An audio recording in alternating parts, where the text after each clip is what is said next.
تو ہم کو اپنے گھر کے لوگوں کی اصلاح کرنے کی فکر کرنی چاہیے۔ اور کچھ لوگ ایسے ہیں کہ خاندان میں ان کی بڑے مقام رہتا ہے، لوگ ان کی بات سنتے ہیں۔ خاندان میں اپنے لوگوں کو کتنا اسلام کی طرف راغب کرنے کی کوشش کرتی ہوں، کتنا ان کے برے اعمال کے اوپر ان کو ٹوکتی ہوں، کتنا ان کے سامنے اسلام کی تعلیمات رکھنے کی کوشش کرتی ہوں۔ یہ بات ہم کو سوچنا چاہیے۔ اور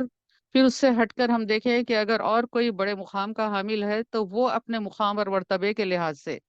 آ، امام کو لے لیجئے، مؤذن کو لے لیجئے، مساجد کی کمیٹی کے ارکان کو لے لیجئے، یہ لوگ جو عہدہ ہے یہ اس کا کس طریقے سے حق ادا کر رہے ہیں، کتنا یہ لوگوں کے سامنے اسلام پیش کرنے کی کوشش کر رہے ہیں، یا صرف نماز پڑھ کر نکل جا رہے ہیں، اذان دے کر نکل رہے ہیں، مسجد کے اخراجات چلا کر نکل جا رہے ہیں، اپنی ذمہ داریوں سے نکل جا رہے ہیں۔ یہ نہیں ہوگا۔ اسی طریقے سے انسٹیٹیوشنز ہیں، انسٹیٹیوشنز میں ہم دیکھتے ہیں کہ کتنے لوگ اس سے منسلک رہتے ہیں، جڑے ہوئے ہوتے ہیں، چاہے وہ کالج ہو، اسکول ہو اور کسی مدارس ہوں، کتنے ہی ایسے مقامات ہیں جہاں پر لوگ اکٹھے رہتے ہیں، آتے ہیں، کوئی کام کرتے ہیں، آفیسز ہیں، کمپنیز ہیں، تو وہاں پر ہم اپنے ماتحتوں کو کتنا اسلام بتا رہے ہیں۔ یہ بہت اہم زیادہ ذمہ داری ہے، بہت اہم ذمہ داری ہے، جس سے کہ مسلمانوں نے بہت بڑی غفلت کی ہے۔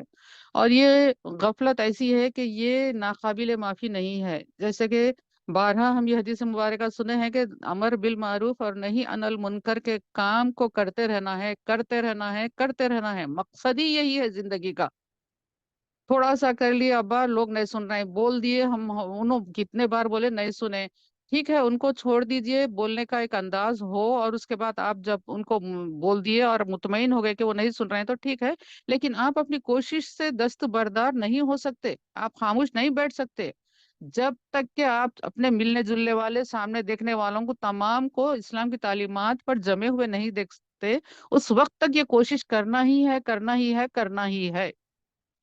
یہ اللہ تعالیٰ کے تعلیمات کو زمین پر نافذ کرانا، لوگوں کے سامنے اللہ کے پیغام کو پہنچانا، یہ ہمارا کام ہے، یہ امانت ہے ہمارے پاس، یہ منصب ہے ہمارا۔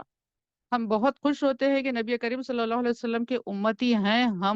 ہم ہیں امتی، تو اللہ تعالیٰ نے کیا کہا، کن تم خیر امتن، تم بہترین امت ہو۔ تو یہ بہترین امت کیوں ہو، اس کا ریزن اللہ تعالیٰ نے بتایا ہے کہ تم نیکیوں کا حکم دیتے ہو اور برائیوں کو مٹاتے ہو۔ یہ ہے آئیڈینٹی ہماری،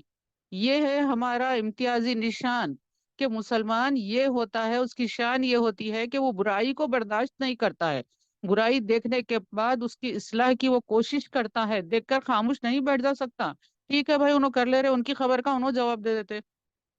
یہ بات ہوتی ہے نہیں۔ ہم کو اصلاح کی کوشش کرنا ہے، احسن طریقے سے کرنا ہے، اچھی طریقے سے کرنا ہے۔ تعلقات کو بگاڑ لینا بھی نہیں ہے، معاملات کو بگاڑنا بھی نہیں ہے۔ ہم کتنا ان کو سمجھا سکتے اتنی ہی حد تک ان کو سمجھانا چاہیے۔ لیکن پھر میں یہ کہہ رہی ہوں کہ ایک دن، دو دن، تھوڑے دن کر کر ہم اس سے دستبردار نہیں ہو سکتے۔ زندگی کی آخری سانس تک یہ کام، یہ کوشش کرتے رہنا چاہیے۔ اگر مسلمان یہ کوشش کرتے جس طریقے سے صحابہ اکرام نے کیا تھا، نبی کریم صلی اللہ علیہ وسلم کے حکم کے بعد صحابہ اکرام نے کیا، دنیا کے چپے چپے میں نکل گئے، جو جدھر کو رخ کیا ہوا تھا ادھر نکل گئے، دین پھیلانے کے لیے، اللہ کی باتیں اللہ کے بندوں تک پہنچانے کے لیے۔ یہ باتیں ہمارے پاس امانت ہیں۔ اگر آپ کو کوئی بات بولے کہ یہ بات عقیلہ بازی کو بول دینا، تو آپ کتنے بے چین رہتے ہیں، انہوں بولنے کے لیے بولنا ہے، تو وہ کیونکہ وہ بات آپ کے پاس امانت تھی۔ اب یہ بات جو اللہ نے ہم کو کہی ہے، نبی کریم صلی اللہ علیہ وسلم نے ہم کو کہا ہے، یہ باتیں ہمارے پاس جو ہیں یہ امانت ہے، تو یہ باتیں انسانوں تک پہنچانا ہے۔ یہ کام میں اگر مسلمان لگا رہتا اپنی حیثیت کے حساب سے، تو اللہ کی قسم آج یہ دن نہیں ہوتے تھے، نہیں ہوتے تھے۔ پھر کیا ہوتا ہے جب غفلت کی جاتی ہے، اس عہدے سے غفلت کی جاتی ہے، اس منصب سے غفلت کی جاتی ہے، انسان خود غرضی کے ساتھ جب زندگی گزارنے لگتا ہے، تو پھر آقا کریم صلی اللہ علیہ وسلم نے فرمایا کہ پھر تمہارے اچھے لوگ بھی، اگر تم اس منصب سے غفلت کرو گے، تو پھر اللہ کا وہ عذاب آئے گا کہ تمہارے اچھے لوگ، نیک لوگ رہیں گے تھوڑے دنیا میں، تو وہ لوگ بھی اگر دعائیں کریں گے تو ان کی دعائیں بھی قبول نہیں کی جائیں گی، نیک لوگوں کی بھی دعائیں قبول نہیں کی جائیں گی۔ وجہ وجہ یہ کہ دنیا میں یہ لوگوں نے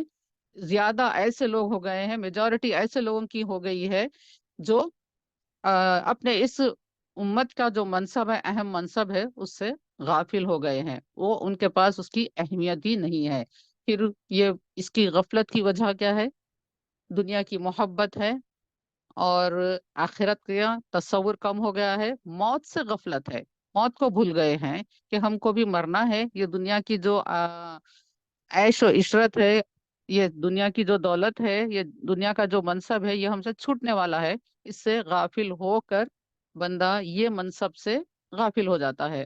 تو یہ منصب کے طرف توجہ کرنے کی ضرورت ہے۔ لیکن آج دیکھیے حالات اتنے گھناؤنے ہوتے جا رہے ہیں، گھٹا ٹوپ اندھیرا نظر آتا ہے اطراف ماحول کا، جب ہم دیکھتے ہیں جہاں کہیں کی خبر پڑھتے ہیں تو کیسے وحشتناک باتیں سامنے آتی ہیں۔ پریشانی ہوتی ہے کہ کس طریقے کا ماحول ہوگا۔ لیکن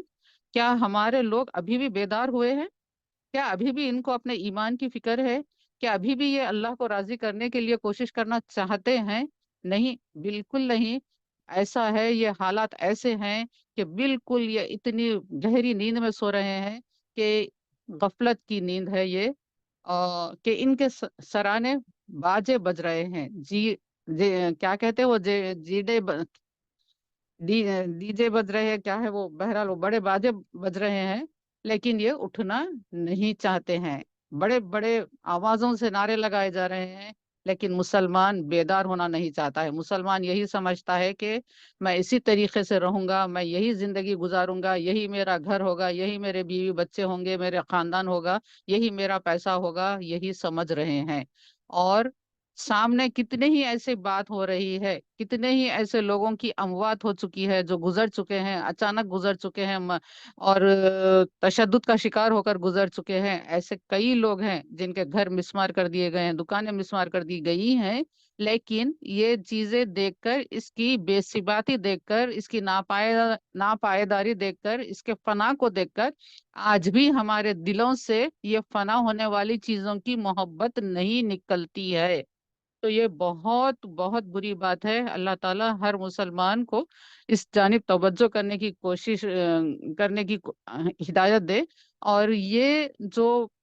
پروگرام چل رہا ہے، خاص خواتین کے لیے ہے، خواتین کے اندر دینی بیداری لانے کے لیے ہے۔ عنوانات کا جو تعین کیا جاتا ہے، عنوانات کو جو لیا جاتا ہے، ایسے ہی نہیں ہوتا ہے کہ 1-2 گھنٹے کا پروگرام ہے، اس کے اندر کچھ عنوان پر بولنا ہے۔ بہت سوچ سمجھ کر مشوروں کے ساتھ عنوانات کو منتخب کیا جاتا ہے، تاکہ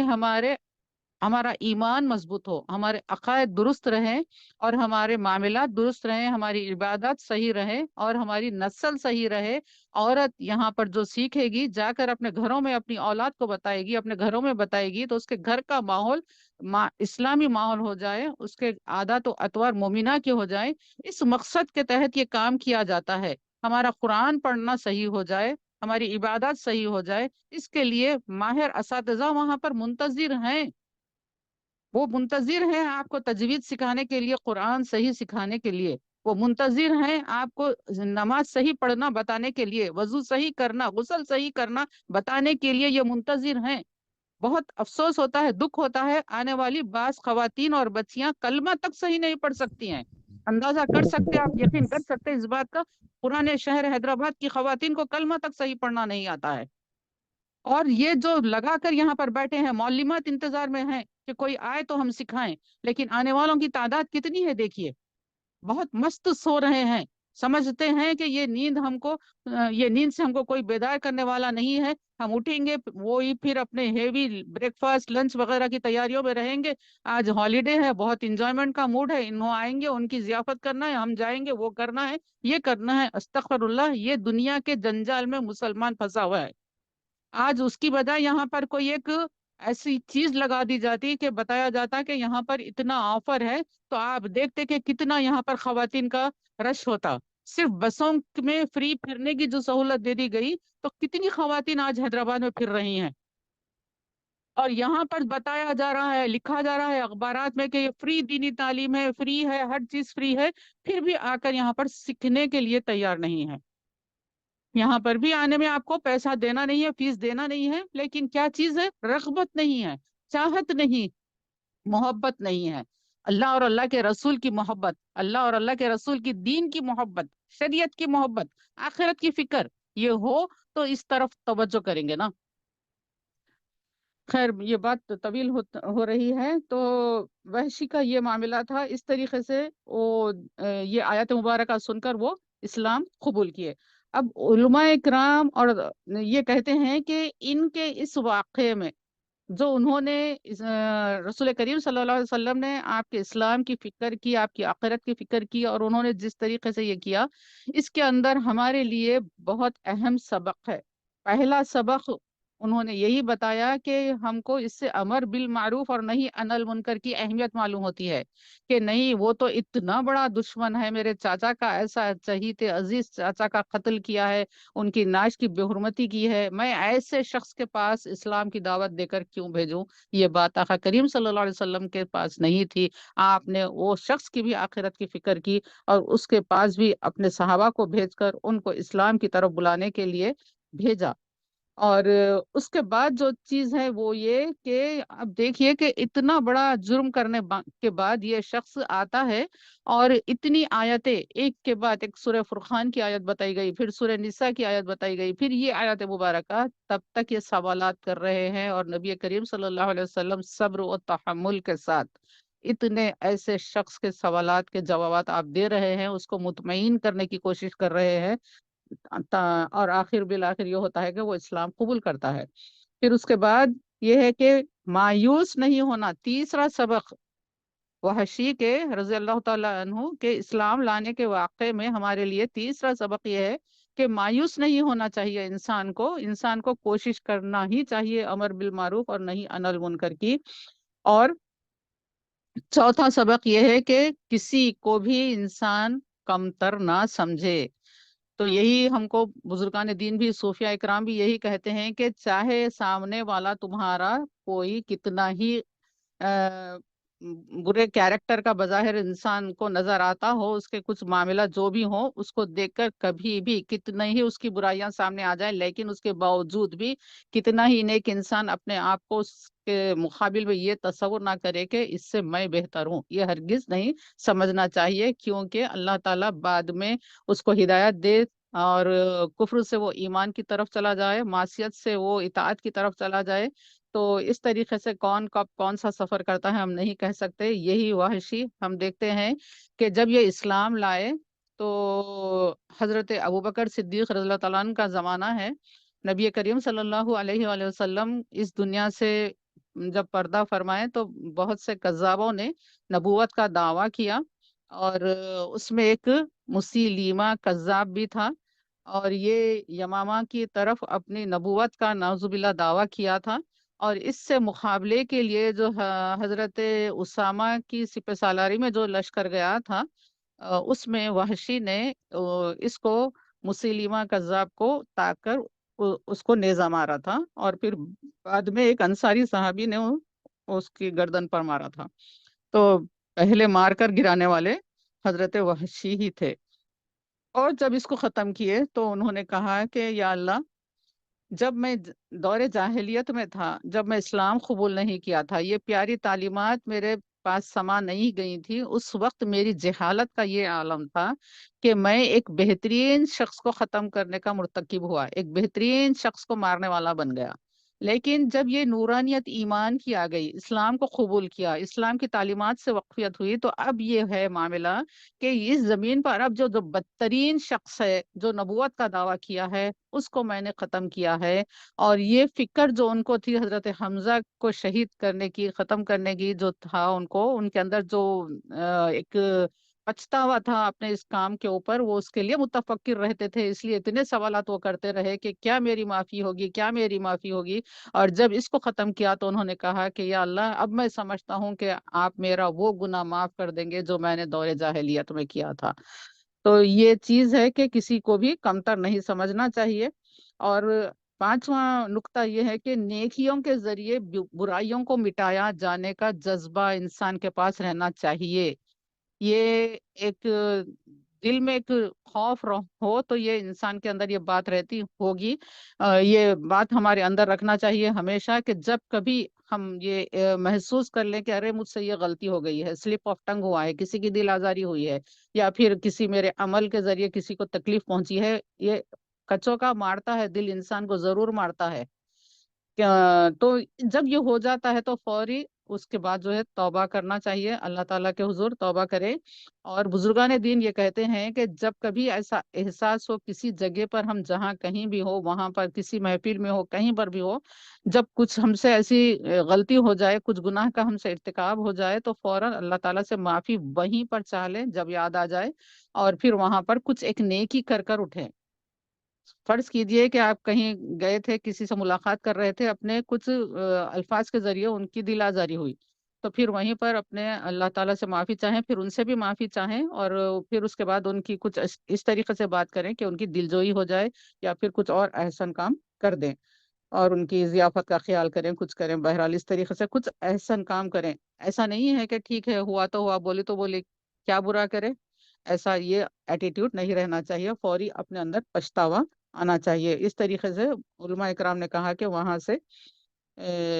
نکلنے سے پہلے کچھ نیکی ضرور کر کے نکلنا چاہیے۔ آگے دیکھتے ہیں، وَأَنِيبُوا إِلَىٰ رَبِّكُمْ وَأَسْلِمُوا لَهُ مِن قَبْلِ أَن يَأْتِيَكُمُ الْعَذَابُ ثُمَّ لَا تُنصَرُونَ۔ وَأَنِيبُوا، اور اپنے رب کی طرف رجوع لاؤ۔ رجوع لانا، تائب ہونا الگ بات ہے، رجوع لانا الگ بات ہے۔ تائب ہونے کا مطلب یہ ہے کہ توبہ کر لینا گناہوں سے، مغفرت طلب کرنا اللہ تعالیٰ سے، اور انیبو یعنی کہ رجوع لانا ہے، اللہ تعالیٰ ہی کی طرف رجوع رہنا ہے، تمہارے پروردگار کی طرف، وہ اسلمو، اور اسی کے حضور میں گردن رکھو، اسی کے آگے جھکا کے رکھو۔ اب دیکھیے یہاں پہ اسلمو جو ہے، یہ نہیں ہے کہ صرف نماز پڑھتے وقت جھکے رہو، بلکہ ساری زندگی اللہ کے حضور جھکے رہنا ہے ایک بندے کو۔ یہاں پر اللہ تعالیٰ اپنی شان ربوبیت کے حساب سے معافی کا اعلان کر دیے کہ میرے بندوں سے بول دو جو ظلم کر لیے ہیں اپنی جانوں پر گناہ کر کے، میں ان کے تمام گناہ بخش دینے والا ہوں، بے شک اللہ تعالیٰ غفور ہیں، رحیم ہے۔ یہ اللہ تعالیٰ کی شان غفاری ہے، یہ اللہ تعالیٰ کی شان رحیمی ہے، کریمی ہے، یہ بتا رہے ہیں۔ اب اس کے بعد بندوں سے تقاضا کیا ہے؟ وہ انیبو، اپنے رب کی طرف رجوع کر رہو۔ پھر کیا ہے اس کے بعد؟ الا ربکم واسلموا، اور گردن جھکا کر رکھو، رجوع بھی رہو اور رکا کر بھی رہو، دل کے ساتھ اللہ کی طرف متوجہ رہو، اور گردن کو اللہ کے حضور جھکا کے رکھو۔ مطلب کہ ہم دوسرے طریقوں پر زندگی گزارنے والے نہیں بنیں گے، صرف اللہ تعالیٰ کے احکامات کی پابندی کرنے والے بنیں گے، اللہ تعالیٰ کے بتائے ہوئے طریقے پر اپنی زندگی گزارنے والے بنیں گے۔ ایک صحابی حضرت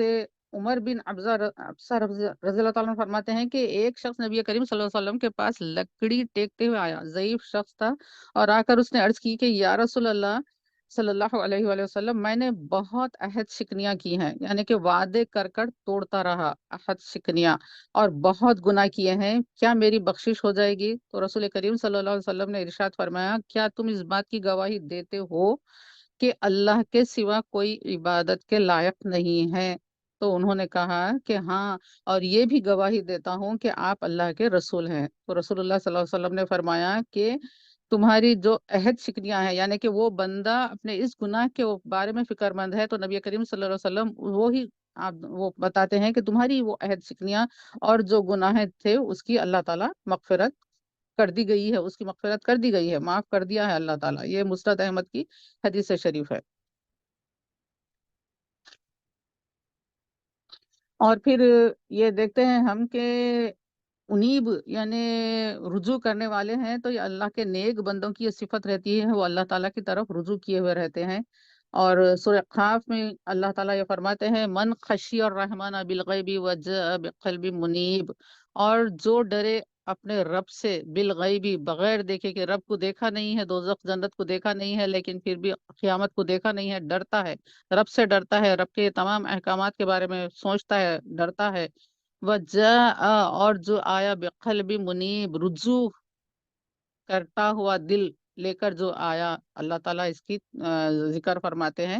اور اللہ تعالیٰ اس کے بارے میں فرماتے ہیں، اور اپنے پیغمبر کے بارے میں بھی فرماتے ہیں کہ ان کا بھی قلب منیب تھا، یعنی کہ رجوع کرنے والا دل تھا۔ تو یہ قلب منیب ایک ہوتا ہے، قلب سلیم ایک ہوتا ہے، اور ایک قلب مطمئنہ ہوتا ہے، جو صالحین کے قلوب کی کیفیت قرآن پاک میں بیان کی گئی ہیں۔ من قبل ان یأتیکم العذاب ثم لا تنصرون، اسی کے سامنے گردن جھکا کے رکھو، من قبلی، اس سے قبل کہ ان یاتیکم العذاب، کہ تمہارے پاس آ جائے عذاب، ثم لا تنصرون، پھر تمہاری مدد نہ کی جائے۔ جب حکم ہو جائے گا پروردگار کا، عذاب کے فیصلے کا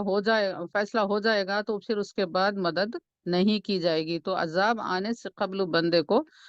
توبہ کرنا چاہیے، رجوع لانا چاہیے، اللہ تعالیٰ کے آگے جھکے رہنا چاہیے۔ جب توبہ اس کا عذاب کا فیصلہ ہوگا، تو وہ فیصلے کے بعد توبہ کریں گے تو قبول نہیں ہوتا ہے، تو عذاب آنے سے قبل توبہ کرنا ہے، اللہ کی طرف رجوع کر لینا ہے۔ وَاتَّبِعُوا أَحْسَنَ مَا أُنزِلَ إِلَيْكُم مِّن رَّبِّكُم مِّن قَبْلِ أَن يَأْتِيَكُمُ الْعَذَابُ بَغْتَةً وَأَنتُمْ لَا تَشْعُرُونَ۔ وَاتَّبِعُوا، اور اسی کی پیروی کرو، احسنا،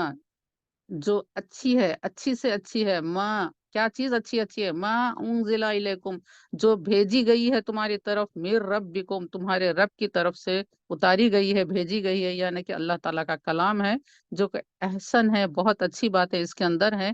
اس پر اس کی پیروی کرو۔ من قبلی، پھر یہاں پر بتایا گیا ہے، وہاں پر تھا کہ اسلمو، گردن اپنی جھکا لو اللہ کے حضور میں، قبل اس کے کہ اللہ کا عذاب آ جائے، قبل اس کے کہ تم کو موت آ جائے، تو اللہ کی طرف رجوع کرو اور جھکے رہو اللہ کی طرف۔ اور پھر یہاں پر بتایا گیا کہ من قبل ان یاتیکم العذاب، کہ اس سے پہلے کہ تمہارے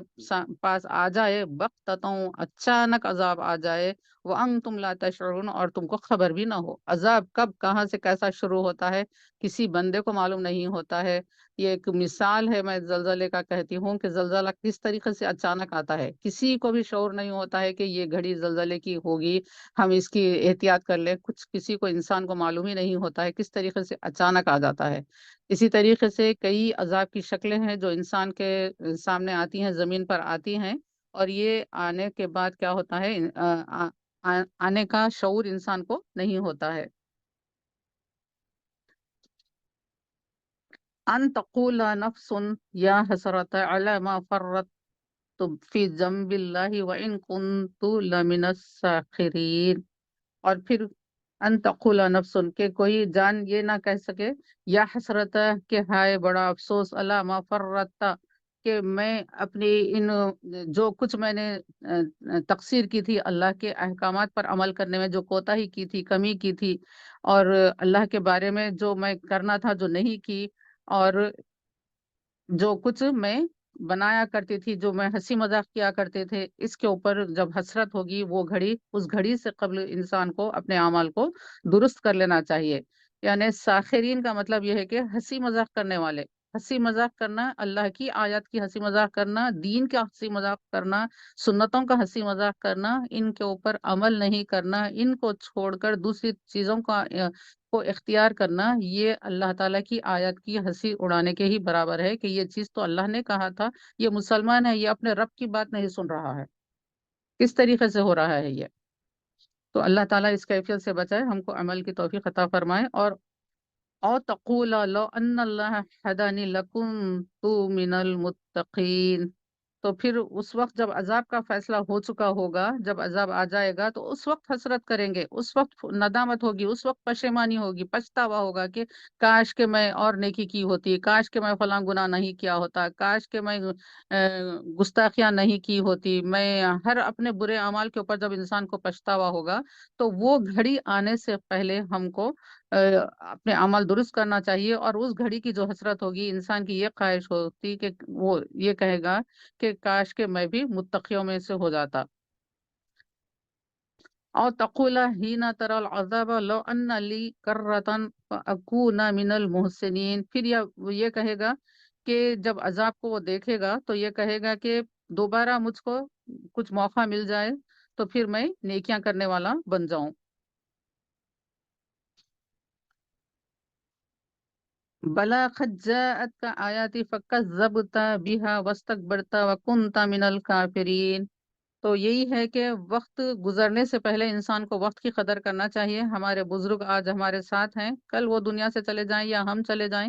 تو یہ موقع جو ہے ہم ان کی خدمت کرنا، جس طریقے سے بھی جو بھی رشتہ ہمارے ساتھ ہے اس کا حقوق ادا کرنا، بعد میں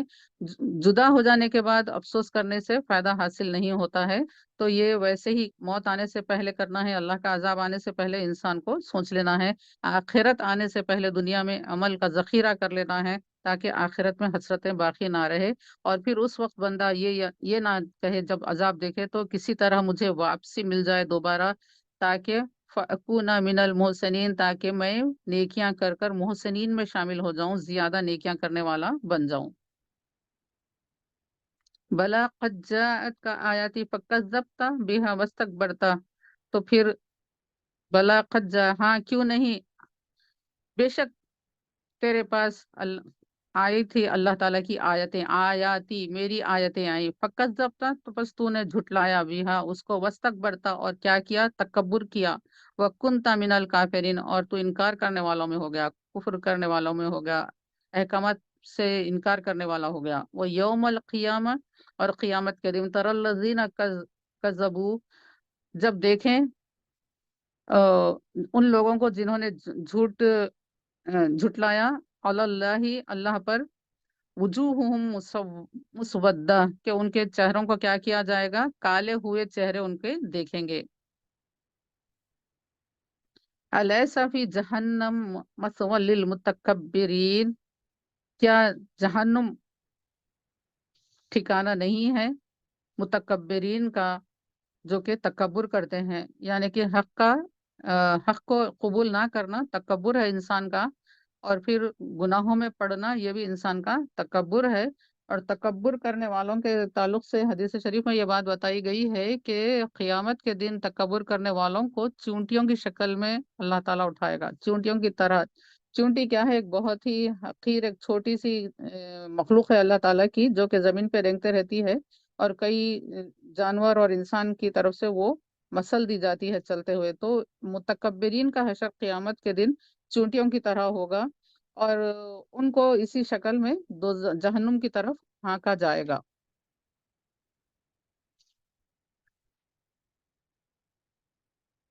وَيُنَجِّيَ اللَّهُ الَّذِينَ اتَّقَوْا، اور اللہ بچا لے گا ان لوگوں کو جو تقوی اختیار کریں گے، جو پرہیزگار رہیں گے، گناہوں سے پرہیز کرتے رہیں گے، نیکیوں کے حریص بن کر زندگی گزارتے رہیں گے۔